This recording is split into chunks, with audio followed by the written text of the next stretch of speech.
All right, we are cooking with grease now, as my grandmother would say. All right, we want to welcome you, all of you, to the Tuesday, Thursday Business and Professional webinars. For those of you that may be logging on for the first time, we typically do this as a chamber once a month. We have a lunch and learn with various speakers to try to give tools and information to our constituents and our business owners in the Fort Bend area. My name is Kevin Riles. I am your division chair for business and professionals for the Fort Bend Chamber. I also sit on the board. I am a small business owner myself. I'm a commercial real estate broker here in the Fort Bend area. Offices in Missouri City and Sugar Land. And so I've been tasked with being the business and professional division chair this year.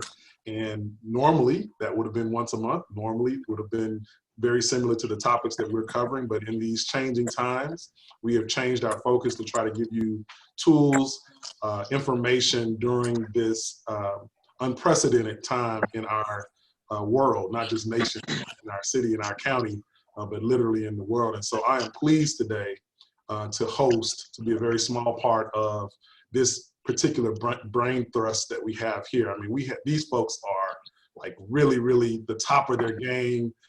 They're smart, they're good looking on Zoom, and they happen to know a whole lot about economic development in Fort Bend County, in our region as well. As my pastor would say, did I bring y'all out right? Is that good?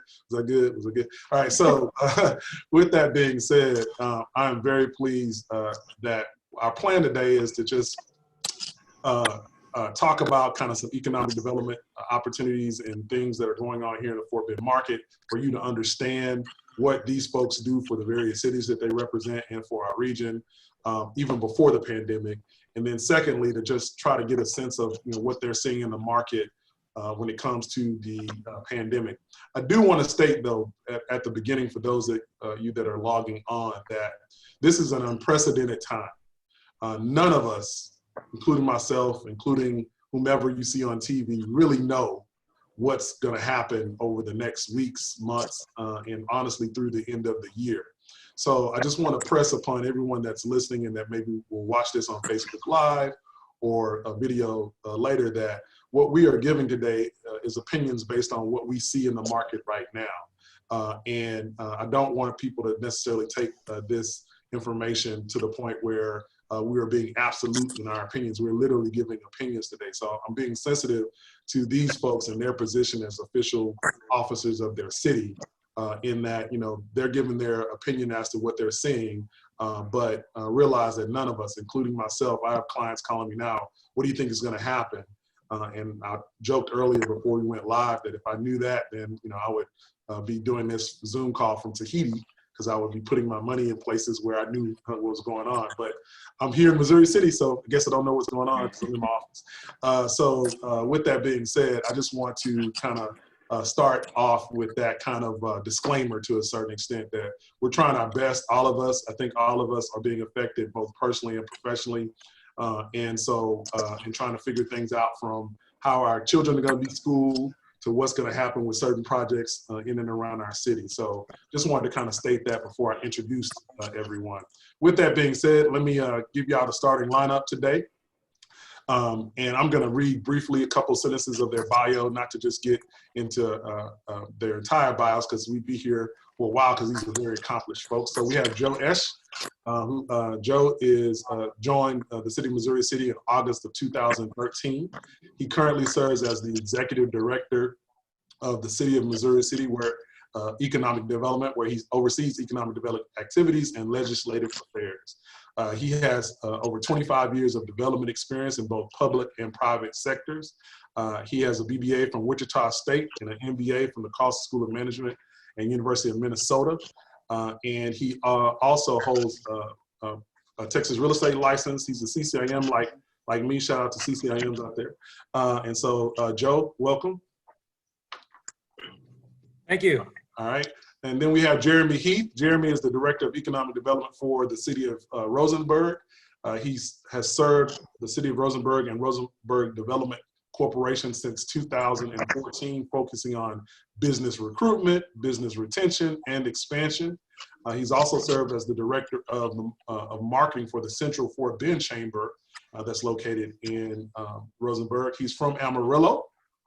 He's been in Fort Bend County since 2008, and he went to West Texas A&M University in Canyon, Texas.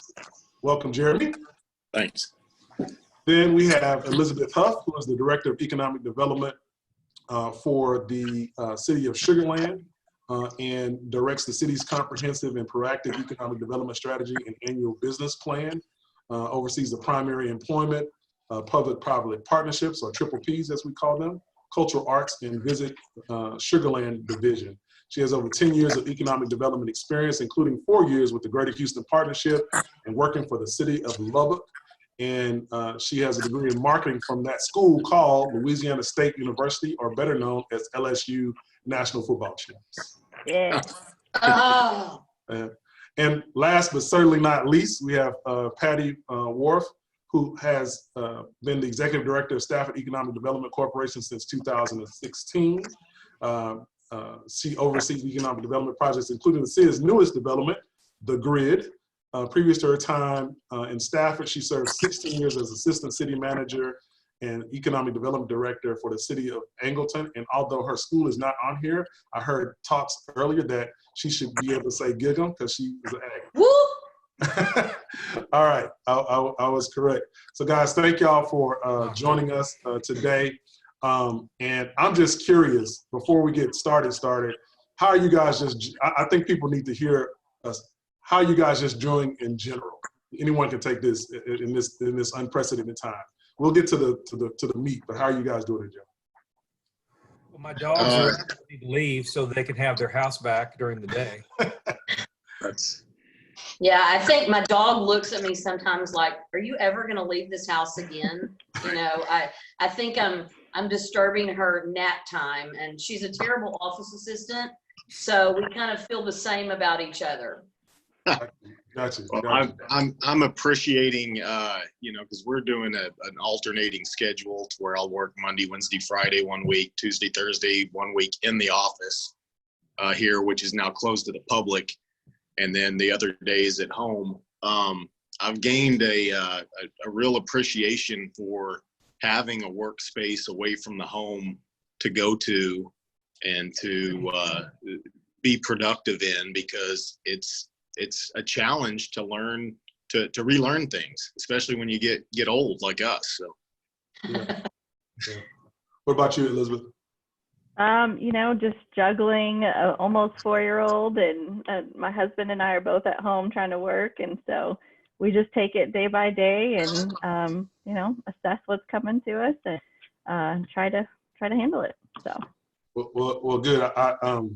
My wife and I were talking the other day as we get ready to get started here that we have a 16-year-old, so she doesn't like us anyway. That's just the age where she doesn't want it.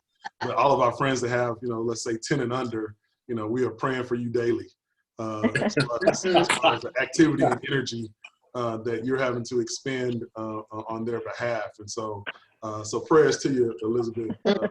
Thank you. As you do that. So with that being said, guys, as we get started here, I thought it would be important that we kind of start, for those that are not familiar with the economic development practice and office. I kind of had a question to kind of start us off. And maybe, Jeremy, you can start us off, and we can kind of move around. Before the pandemic, can you describe the normal functions of your city's economic development office? Kind of give us a sense of what you're doing there, and say in Rosenberg, and we'll kind of go around. Sure.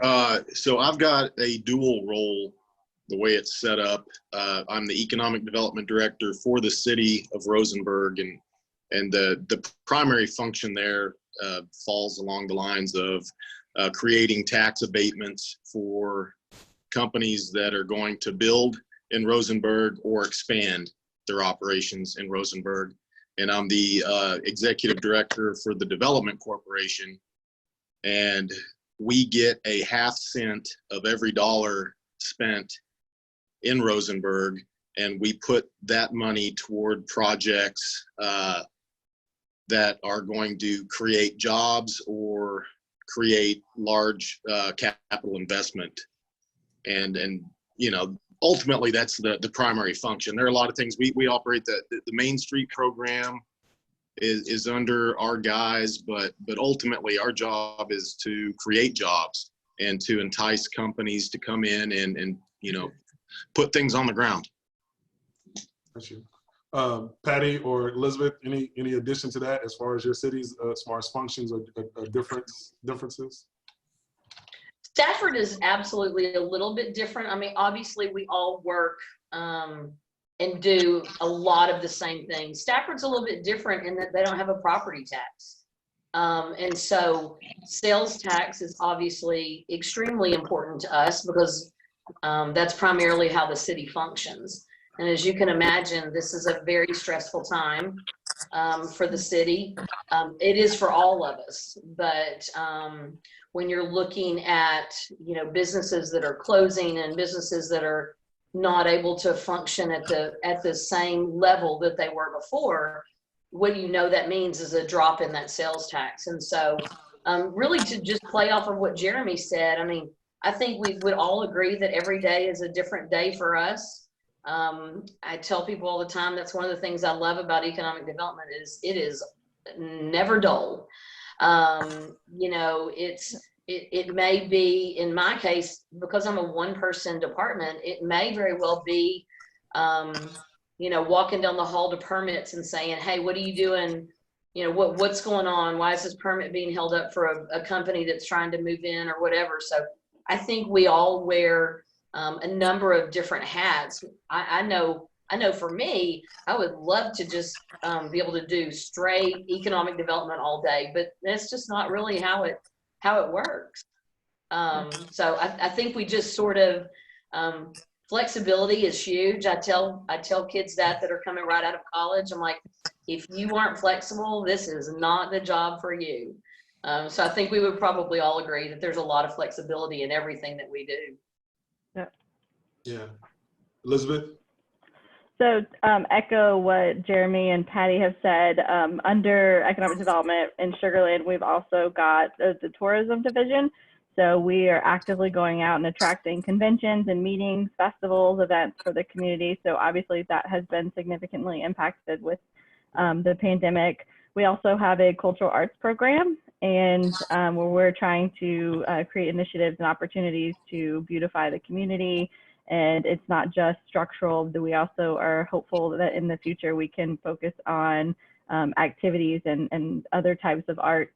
And then we've also got public-private partnerships, which is like, if you know Sugar Land Town Square, that was one of the first public-private partnerships. We've got Smart Financial Center, Constellation Field, the festival site. So definitely stay very busy. Our team is working really hard and are trying to just reach out and get to know our business community. And that outreach that we do regularly throughout the year has really served us well in reaching out to make sure that our businesses feel comfortable and are aware of the changes that are coming. And but yeah, so we've got several different divisions that we focus on, and our similar to Jeremy, we're funded through sales tax. So we get a 1/4 cent that goes to the Sugar Land Development Corporation, a 1/4 cent that goes to Sugar Land Fort B Corporation, and then we also have hotel occupancy tax revenue that funds tourism.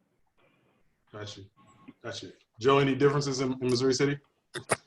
I report to the city manager. My focus is to, before the pandemic, is to promote growth, to create a strategic initiative that's approved and directed by council, and carry out the activities to help attract new primary sector growth to our community, as well as there's a focus in our community, has been for a long time, both with current and past councils, on the redevelopment, of course, of the city that were developed in the 70s. So Cartwright Road, I spend a lot of time working to promote the redevelopment of those areas.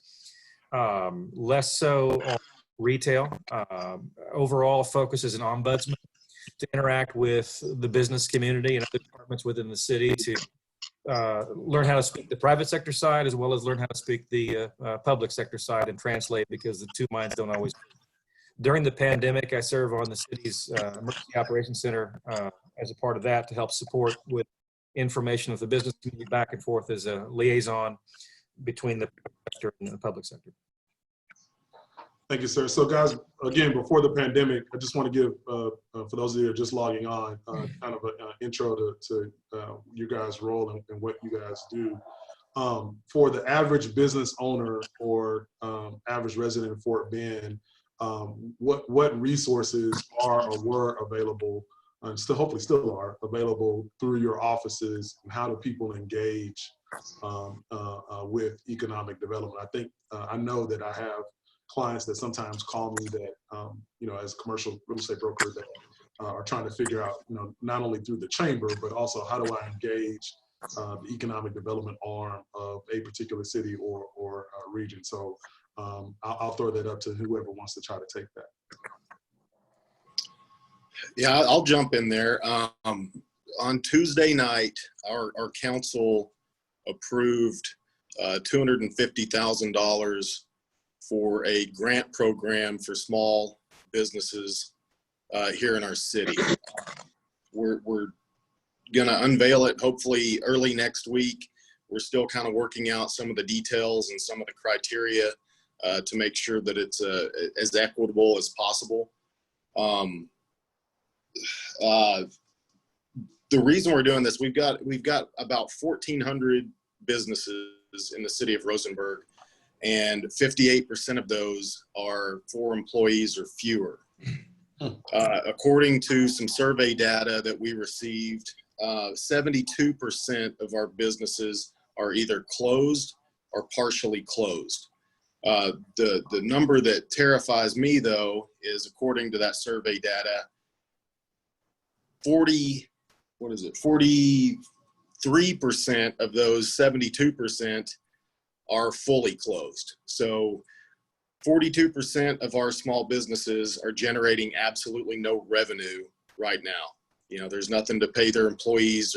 There's nothing coming in to pay the rent or utility bills. And, you know, we're taking a chance in this program, and it's been politically kind of iffy because there are people on both sides of whether or not this is the right way to approach it. Our council chose to approach it this way, and we're just hoping to save some businesses through the implementation of this. We'll know several months from now if it works or if it doesn't. Anybody else as far as stuff, resources that were available before pandemic or even now? So before the pandemic, we had marketing is something that we do very strongly from a tourism perspective and also from a business development perspective. We've offered expansion and relocation incentives, varying degrees from a tax abatement to a direct incentive or a cash grant. We all are constantly working on real estate searches and data. Data is a really big component of what we do and telling our community's story. We've then got management of our destination venues, so we're trying to attract people and help them understand what venues we've got and what the opportunities are. Cultural arts, and then like as Joe mentioned earlier, definitely like the ombudsman of a regulatory process and really helping kind of guide and shepherd people through how do you get a certificate of occupancy, how do you get a permit, what is needed, what questions can we help facilitate. And then just overall project management. A lot of this is still very much active. We have increased and will continue to increase our marketing support for the, we've even expanded the audience to include restaurants and retailers that, tourism has supported them traditionally, but we're definitely ramping up and see how we can better support them. The messaging that we're getting back is that they are going to need a significant amount of marketing support. There's a huge psychological impact to COVID and people feeling like it's safe enough to come out, and how is that going to impact the retailers. We're really interested to see how the retail to go works tomorrow and what creative ideas come out of that. But we're definitely ramping up the marketing aspect, and we have not launched a financial assistance program yet, but we are exploring those. We had a survey that went out last week, and we've gotten some great results, and I can go over those now or later. But we're using that information to develop the right programs to support our business community and hopefully, like Jeremy said, keep them alive through this pandemic and help them survive. So Elizabeth and Jeremy, what I'll do is after Patti and Joe answer the question, we'll go back and maybe talk through some of those survey results, if that's okay. Okay. All right. I would say nothing has changed in the surveys. The list of surveys we offer, I would suggest to you that the area of focus has changed because the number of active deals is down. The economy has changed, so our role has changed to where it's more of the ombudsman and providing information resources. Unlike other communities on this call, we don't have a 4A or a Type A or Type B corporation, so we don't have a sales tax for economic development. And when you strip out police and fire and fixed costs, the state has less than 1% of its budget that's discretionary. Even if it had the resources of the sales tax, there's not enough money to fix this problem. You look at Houston, Harris County put together a $10 million loan fund and had $150 million of requests. You look at the PPP program, which is now getting refunded and is expected to be exhausted within the next week. You have significant businesses that have been impacted because the government has curtailed their ability to create revenue. And so what the focus is shifted toward that ombudsman role and providing information to the decision makers to have a balance between the need for public health and the need not to destroy an economy to where you have a greater impact on your impact is greater than the problem that you're trying to solve, your negative impact. And so, Patti, as far as programs or resources, City of Stafford, Yeah. prior to and now? Stafford is absolutely a little bit different. And I mean, honestly, in every sense, smaller than Sugarland and Missouri City and Rosenberg, because we don't have the same type of financial incentives. I mean, I'll be totally honest with you. There's been a lot of hand holding. And I'm not even, I'm definitely not going to sit here and pretend like I'm the best hand holder.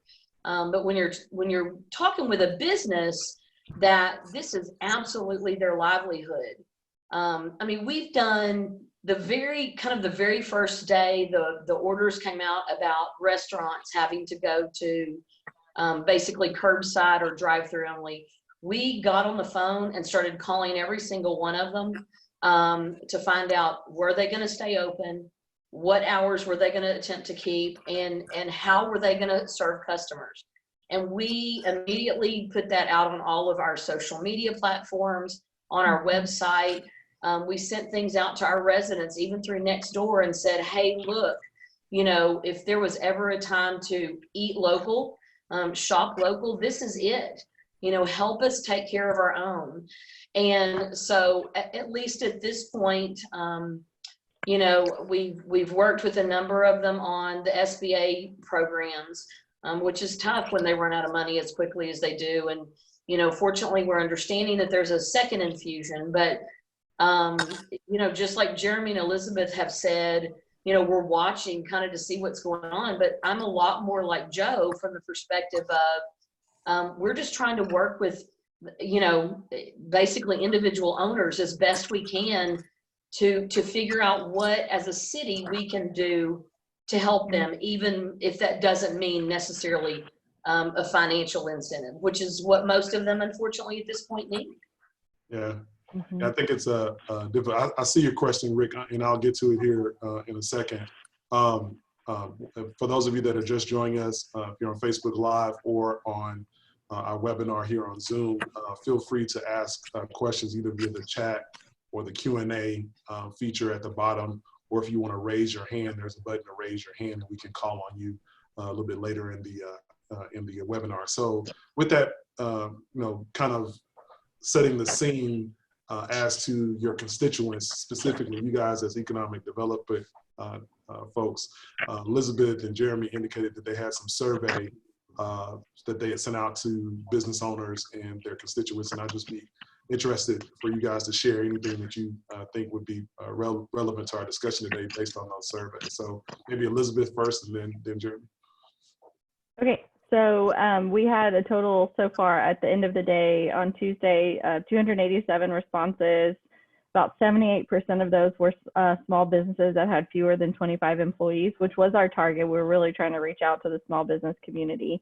And so the responses, about 92% said that they did experience a decline due to COVID, and 6% said that they had no impact. 24% have laid off or furloughed 81 to 100% of their workforce, and 39% have not laid off or furloughed any staff.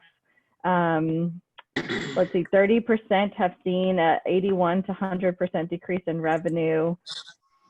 65% anticipate reopening within a week of the shelter-in-place order being lifted. 9% do not anticipate reopening within a week of the shelter-in-place order being lifted.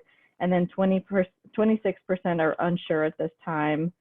And then there was a significant response. 69% have applied for some form of funding through the SBA, and 26% have not applied for financial assistance. So we were really trying to gauge like how many people have reached out and tried to apply for that assistance.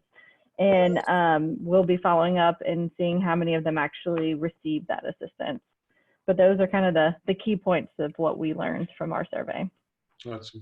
By Jeremy? Yeah, that was you said 78% of your respondents are 25 employees or fewer. Did I hear that correctly, Elizabeth? Yes, sir. Our number on that was 86% of our businesses have 25 or fewer employees. And like I mentioned earlier, 58% of our businesses have 4 or fewer employees. We could go through all this. Really, the number the two numbers that were staggering to me was on the estimated loss of revenue across the board. The average was 78%, and on the amount of time that a company's reserves would allow them to stay in business, the average was 1 to 3 months at 50%. So if this lasts for 3 months, according to our survey data, we could lose half of the businesses in our city. Wow. Yeah, which is, it's dreadful. I mean, it's terrible. There's no way around it, and I'm a positive person and I've got a positive outlook on a lot of things, but people's entire lives, everything they've invested into our community is now a question mark, and it's sad. It's unfortunate. Yeah, so which leads us kind of into one of the questions that we put on the flyer out there, which was how has growth and expansion been impacted in your respective areas. So I guess I would start with Patti, because I pass by 59 all the time. I pass through 59 and see the grid to my right, which was the LTI campus, for those of you that may not be familiar with that.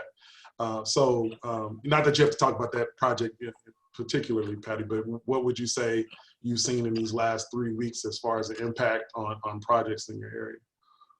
I think that, and I'll just kind of start with the grid. There are several Raising Cane's and Torchy's Tacos and a new AT&T store. Fortunately, those were under construction sort of when this started at different levels, but with the construction industry not essentially being part of the shutdown, we've seen that continue, which is a good thing. Lazy Dog, which is a restaurant and bar concept that you can bring your dog to. They have been a little bit slower. I've reached out to them, and essentially they're a little bit like everyone else, just in saying, we're moving, but we've had some people that have felt like they needed to stay at home or have had kids that are out of school and we're now required to stay at home with them and some of that kind of stuff. So they've been a little slower to the table, but I mean, from the perspective of construction, we're still seeing construction move ahead. What I have seen is, and you touched on this, Kevin, you know, some of the deals that were close to being finalized, they've all sort of said, hey, can we hold on?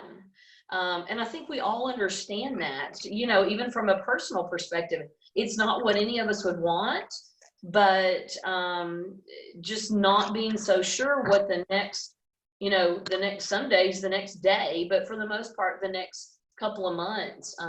So I have a couple of larger projects in the city that absolutely are just sort of hanging out, if you will, just kind of watching to see what's going to happen, that we hope ultimately will close. And, you know, 6 months from now, we'll all be going, wow, that was frightening, but we're moving ahead again, you know. Yeah. Mm-hmm. Yeah. Anybody else as far as impacts on projects that are in your particular purvey? So we've had, go ahead, Joe. No, go ahead. So we've had a few projects that have definitely stalled out and are either like on hold for the foreseeable future, or we lost them completely. But I will say we have seen a uptick in industrial activity and requests. So that is kind of our silver lining out there right now. We have 4 spec buildings that are under construction, 2.5 of which are still available and are being leased. There's a lot of marketing that's going out behind them. I talked to a site consultant friend recently who said they've got a lot of cold storage deals that are coming out. So Patti, I was thinking about our building that we share with our property lines.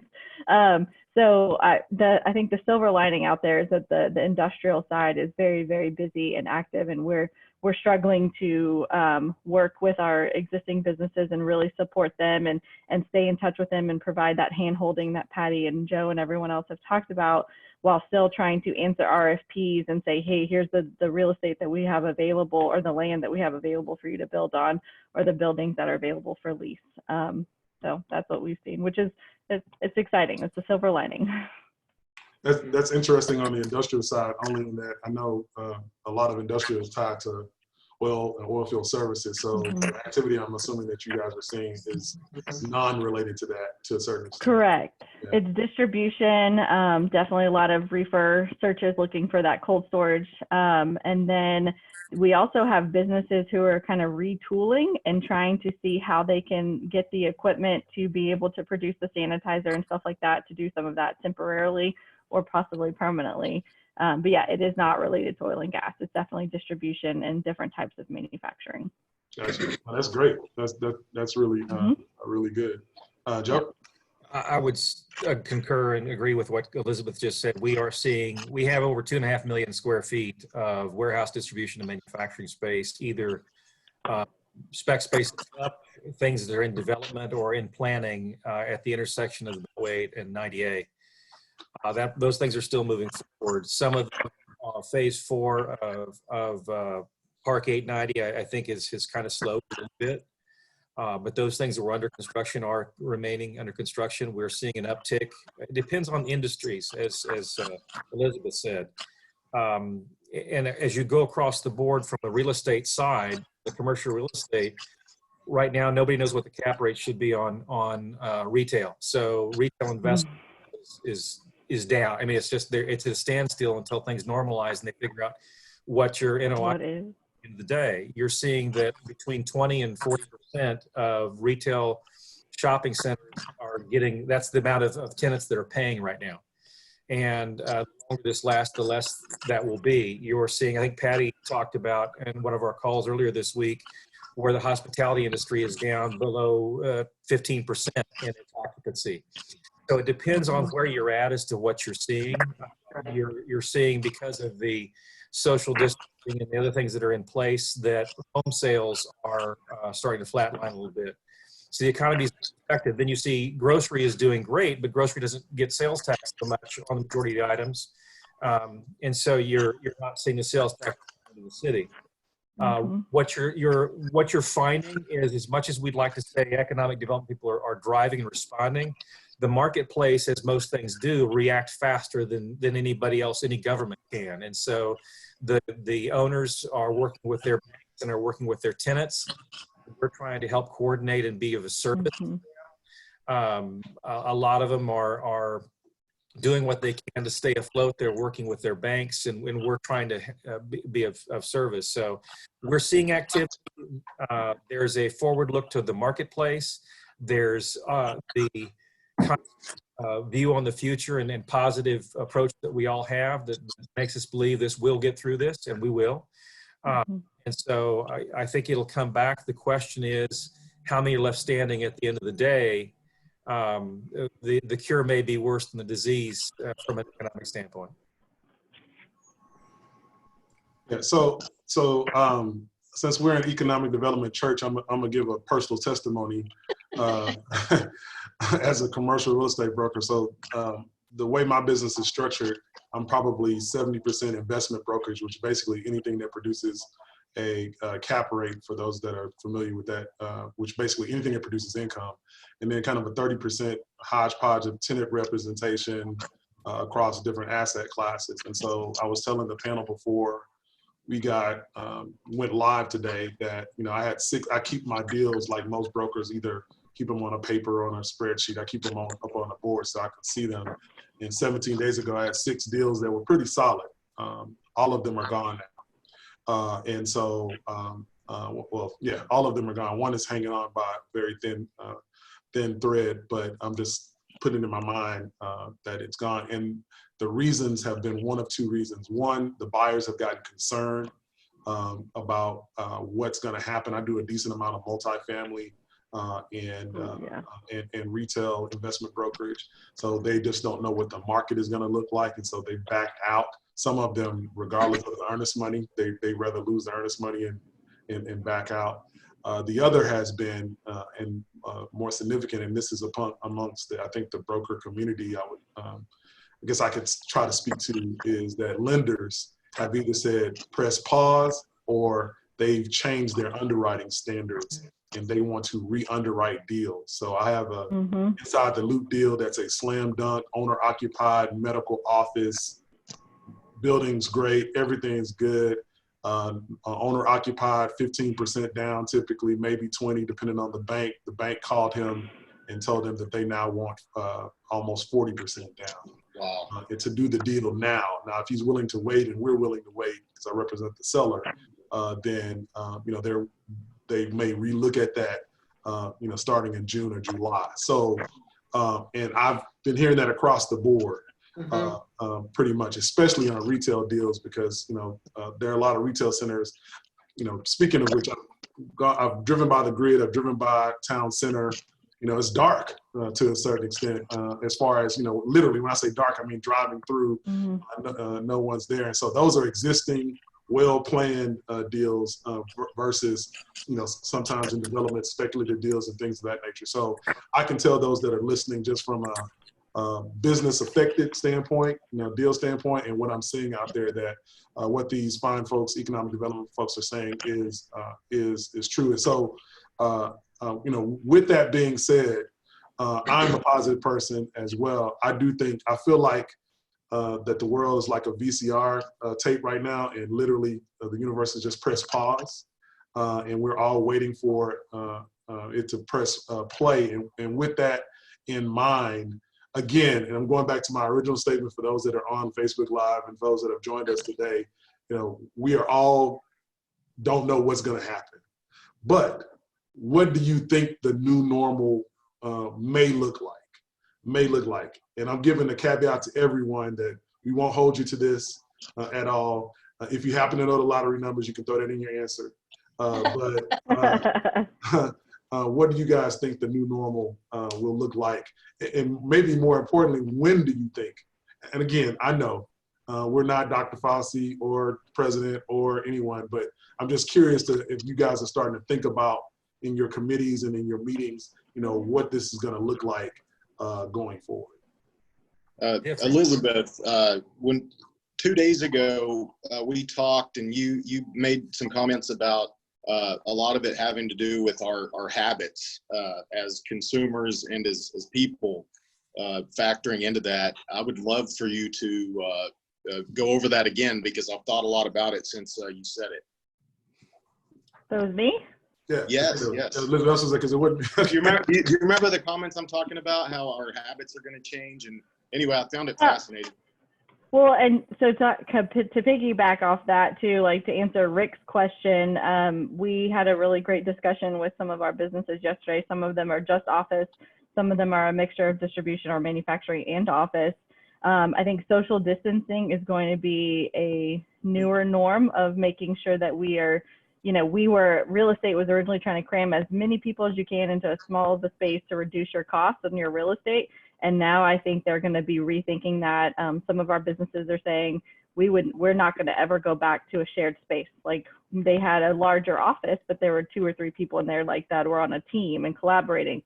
And they're not going to necessarily be doing that anymore, at least not for the foreseeable future. On the office side, they don't anticipate, what we heard yesterday was that they don't anticipate even opening and having their staff there back in the office until June, despite the orders that might be given by the governor. But there's even a conversation about like how touchless can we make things? Can we use our feet to open doors? So like touchless foot door openings. How are we gonna say, is shaking hands gonna be something of the past? So it was a really interesting conversation, but there's definitely a new way of thinking. And then also one of them mentioned that they have been Google, Microsoft, and some of the bigger companies that have data centers have been ramping up their infrastructure significantly since pandemic, and not just to accommodate the needs and the resources of what people are working telecommuting right now, but for the future, because people are going to get used to it. And people have gotten used to these Zoom calls, and they have seen that they can be effective. And so they're rethinking. People are saying that there'll be more of a mixture of telecommute. I don't think people would forever go away from the office space, but there might be more shifting of different types of shifts or certain days of the week or something like that. And then one of the other companies mentioned that they've had such successful business meetings on Zoom that they're going to be really scrutinizing travel as well, which is for us was like, oh, business travel is a good thing. We get hot tax and other benefits, new dollars into your economy. And so that was a little, that was interesting to hear. And so how long that trend will last, I don't know. But that's just kind of what we're hearing from our business community right now. And Rick, to your question, she's answering. Let me state the question that Rick asked a little bit earlier. How do you think commercial real estate will be impacted by everyone learning they can work from home? I can tell you for a fact I have clients that I've talked to, because I did a kind of check with, and I recommend all businesses out there that are professional services, just call and check on people just in general, not necessarily just business wise. I think that's one, the human thing to do, but two, it just, sometimes people just need to talk to folks that understand their plight. But I've talked to some folks that have a decent amount of office space that realize, oh, I don't need all of this because we've been relatively effective in doing that. So going to those alternate work schedules, Monday, Wednesday, Friday, Tuesday, Thursday, I don't need as much of this. Maybe I just need collaboration space for projects and things of that nature. So I thought all the models say that office is going to get hit because of oil and gas anyway. But this may be another blow to just general office in general, based on everything I've seen. So that would be my opinion. On other asset classes, I think Elizabeth has already kind of touched on that. I deal a decent amount of multifamily. My multifamily clients are worried about people paying rent. And so that is real, and that's across class A, B, and C. Are you going to pay rent? And so April collections were decent. They were off a little bit, but they were decent. What they're concerned about is May and ultimately June collections in the multifamily space. So those are the calls that I've been on. So hopefully, Rick, that answers your question. If not, feel free to clarify it. So again, I'm sorry. I just wanted to make sure that since you brought that up, that we tried to answer. Anybody else on that particular question? Commercial real estate, how it's going to be affected with everybody working from home? No, that was well said. I think part of it is depends on how long it lasts.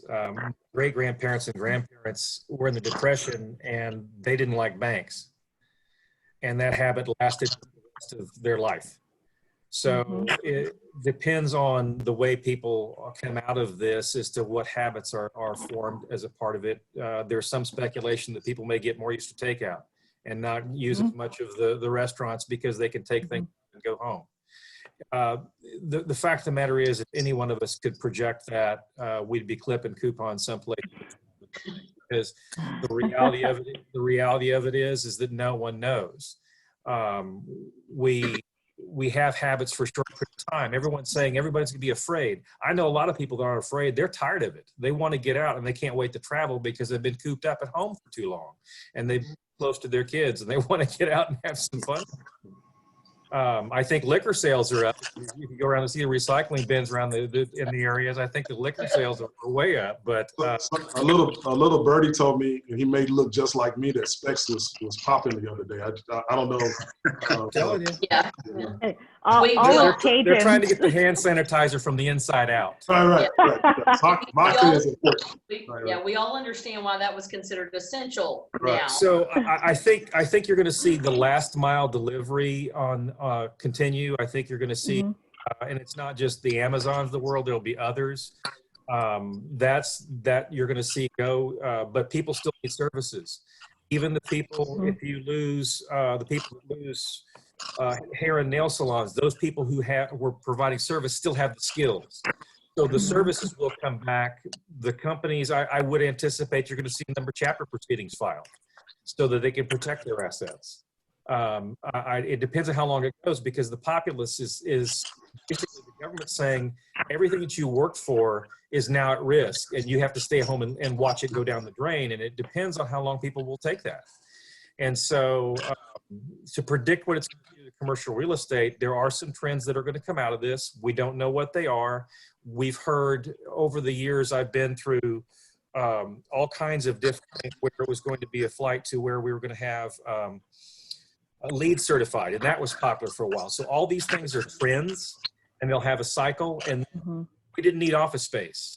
I would suggest to you that I heard Dr. Dotzer say forecast that a flight to Class B and Class C type of multifamily may be more likely, and people aren't going to pay for some of the amenities.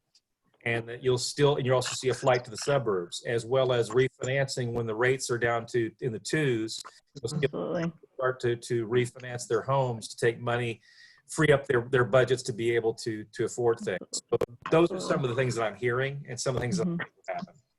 Yep, and I think the refinancing as well is going to really help the banks kind of last a little bit longer and not feel the impact right away, because they'll have more of that cash infusion of the refinancing, because there's some concern on the banks as well.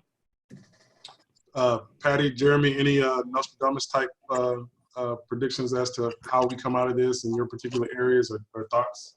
Do they have to say it in a quatrain then, if it's a Nostradamus? The quatrains. That's funny. That's funny, Joe. You're a Nostradamus guy. I know better than to follow Joe. We all do. On anything. No, he kind of iterated everything that I would probably say.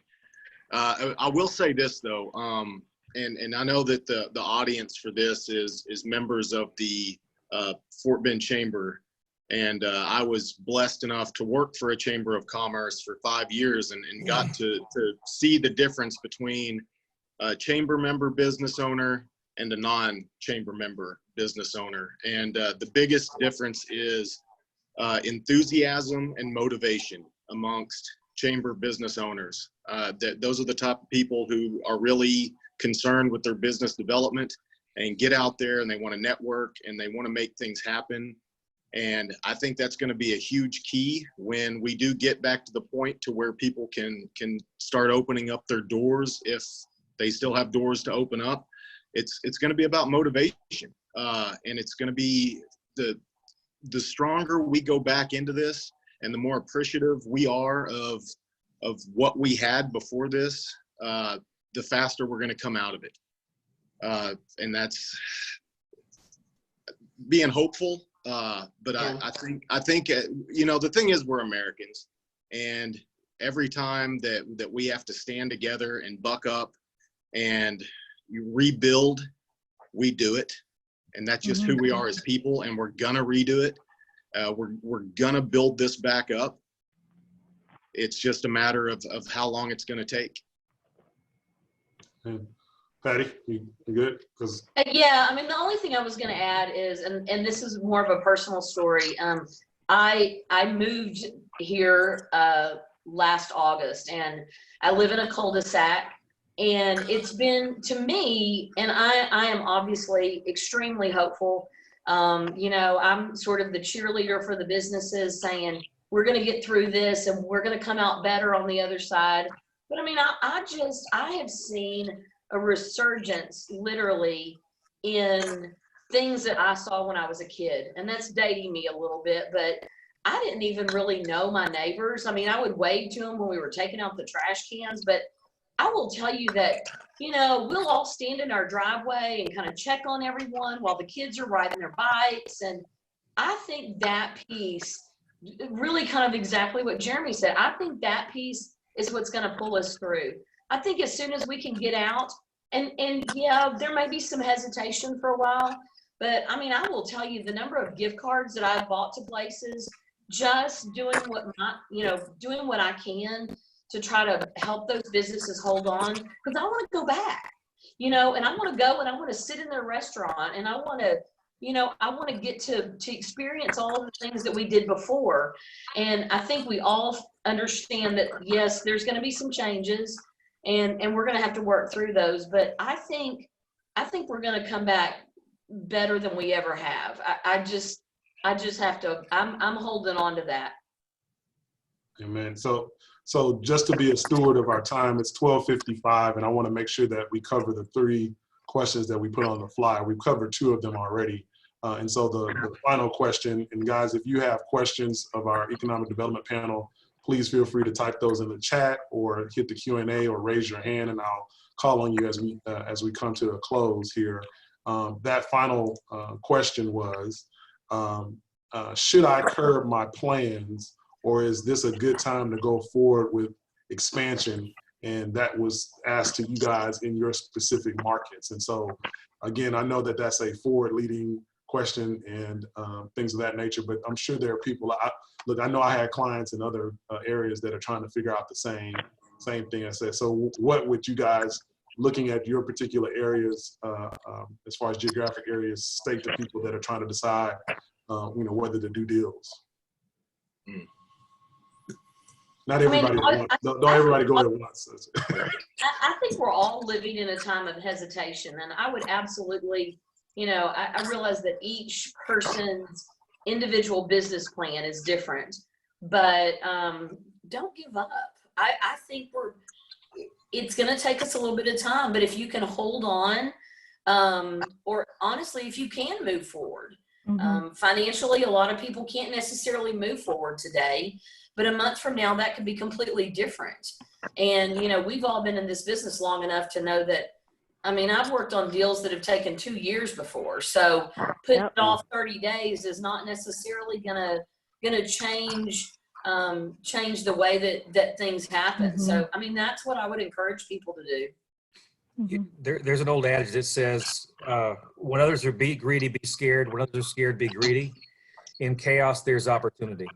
And so it depends on your circumstances to whether or not you can avail yourself of this from a business perspective. And what you're anticipating is that there are going to be opportunities in the market for restructuring. If you go back to the 80s when there was the collapse of the savings and loans, there was significant real estate opportunities in that. And so there will be opportunities. The question becomes, what is your position in that market? Don't go do things that you're not qualified to do, but your core business, basically core fundamentals. If anything, I think this highlights in society how over leveraged we are, and that there may be a flight to, just like you talked about, the banks requiring more equity. That gives a stronger foundation for when there's a downturn, you can weather it. So a number of businesses may need to be thinking about, if I have cash, a lot of people are going to put money into the market because of that, because they know it's going to go back up. Right. Well said. So, and to that point, Joe, the other calls that I'm getting in the office are, hey, any deals?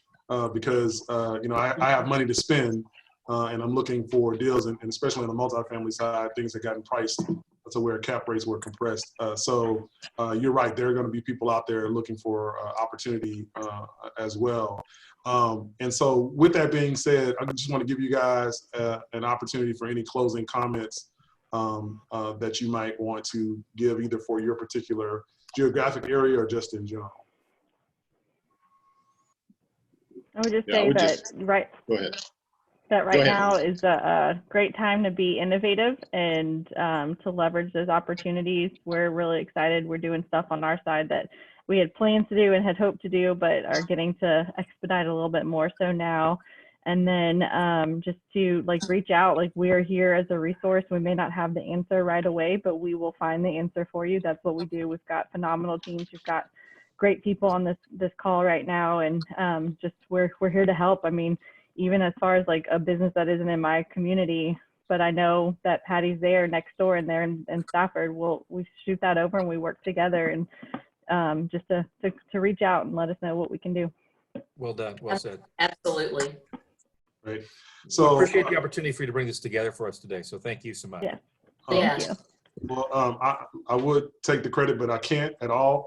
That is the awesome chamber staff, which is Carrie Schmidt, Juliet Nesmith, Ryan, Paige, Stacy. I try to make sure I get everybody. So if I forgot somebody, I apologize. But Carrie just wanted to comment. She said, how did we get so lucky to have a rock stars in our economic development sector? I thank all of you for your hard work, and also thankful that you all work together for the benefit of our region like no other region does. So Carrie says, rock on economic development, folks, and she's appreciative of that. And so with that, I am going to allow Juliet to talk. You don't have to turn on your camera, Juliet, if you don't want to, but I was going to allow you to talk to promote our upcoming events. Juliet. Yes, thank you so much, Kevin, and thank you all for this very informative presentation. It was just a nice opportunity to hear what you all have going on in your areas. Next Tuesday, the 28th, we have WorkSafe protocols, and that will be with Mike Dobert from HR and Alignment, and City of Sugar Land Fire Chief Doug Boker will be with us to talk about getting back open and certain protocols that you should consider if you're ready for that. And on Thursday, the 30th, we have two representatives who will be presenting information on tax law changes, and they are from Whitley Penn. So we are looking forward to those two next week. Great. Thank you, Juliet. I appreciate it. For those of you that want to go back and access this video, you can do it one of two ways. Within 24 to 48 hours on the Fort Bend Chamber website under the Business and Professional tab, we will have this webinar along with all the previous webinars we've done, part 1 and part 2 of the CARES Act. We've done webinars on effectively working from home. We've done webinars on with a Facebook expert, and now how do I promote my business on Facebook? So, you know, the content that we're creating, and I say we, the chamber is creating, that I'm helping to facilitate, has been great during this period. So again, Elizabeth, Patti, Joe, Jeremy, thank y'all so much. We appreciate all that you do. Thank y'all for logging on from homes and offices. I didn't hear any kids running by today, so I usually play Zoom call bingo. I don't know if y'all had a little sheet where, like, you know, people run in the back if somebody coughs, whatever. So I don't have any pins to put on my Zoom call bingo today. You guys are amazing. So we really appreciate you guys. Well, we weren't wearing masks, so I hope no one got a computer virus from it. Yeah, that's right. Exactly. There you go. There you go. And on that note, we're going to end the call. Thank you, Joe. Thank you, Patti. Thank you, Jeremy. Thank you, Elizabeth. Bye. Thank you, Kevin. Thank you, guys. Bye. Talk to y'all later.